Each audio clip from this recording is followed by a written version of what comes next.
તમારું સ્વાગત છે મારી ચેનલ શ્રીહરી રસોઈમાં। આજે આપણે બનાવીશું એકદમ સરળ રીતે રીંગણા બટેટાનું શાક। રીંગણા બટેટાનું શાક બનાવવાનું શરૂ કરીએ।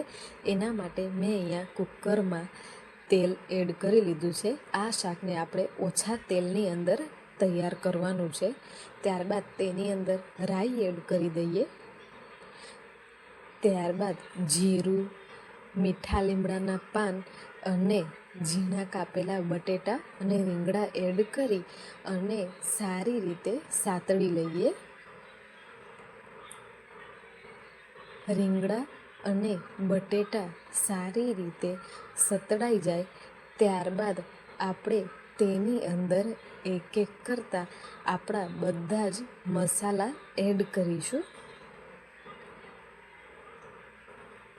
મસાલામાં મેં અહીંયા 1 ચમચી ભરી અને હળદર પાવડર લીધું છે।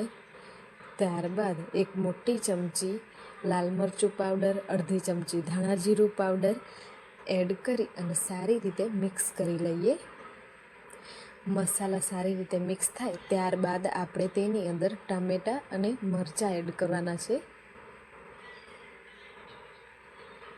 ટામેટાં મરચાં એડ કર્યા બાદ જ આપણે તેની અંદર સ્વાદ પ્રમાણે મીઠું એડ કરવાનું છે।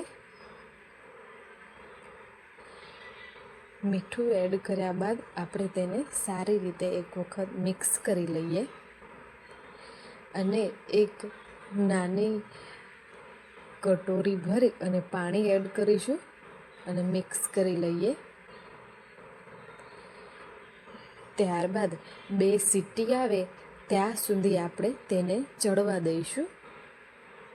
તમે જોઈ શકો છો 2 સીટી આવી ગઈ છે। ત્યારબાદ આપણું શાક કેવું સરસ એવું બની અને તૈયાર થયું છે। ઝીણા કાપેલા લીલા ધાણા એડ કરી દઈએ। તેને પણ એક વખત સારી રીતે મિક્સ કરી દઈએ। આપણું શાક બનીને તૈયાર છે। ગરમા ગરમ સર્વ કરીએ। તમે આ રીંગણા બટેટા ટમેટાના શાકને રોટલા જોડે અથવા તો રોટલી જોડે પણ ખાઈ શકો છો। બહુ જ ખાવામાં ટેસ્ટી લાગે છે આપણું આ રીંગણા બટેટા ટમેટાનું ઓછા તેલમાં શાક। આજ માટે આટલું જ। ફરી મળીએ નવી રેસિપી સાથે।